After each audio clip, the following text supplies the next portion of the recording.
திருச்சிற்றம்பலம். எல்லாம் சிவன் செயல். நமச்சிவாய வாழ்க. நற்றுணையாவது நமச்சிவாயவே. தெளிவு குருவின் திருவார்த்தை கேட்டல்.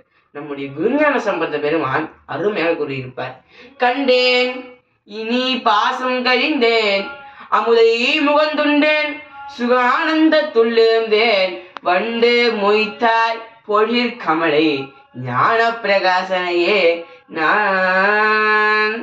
குருஞான சம்பந்த பெருமானுக்கு ஞான பிரகாசராக குருநாதர் எழுந்தருள அவரை கண்ட உடனே அவருடைய பாசம் குருஞான சம்பந்தருடைய பாசமானது கழிந்துதான்.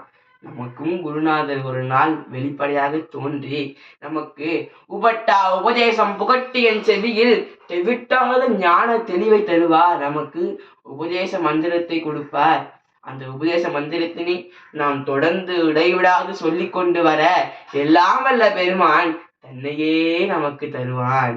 நம்முடைய தெய்வ சேக்கரார் பெருமான் கூட சொல்லியிருப்பார், தேவதேவனை திரு கபாலீச்சர அமுதை பாவை பாகனை என்று சொல்லியிருப்பார். அந்த அமுது எது? சிவலிங்க திருமேனிதான் அந்த அமுது.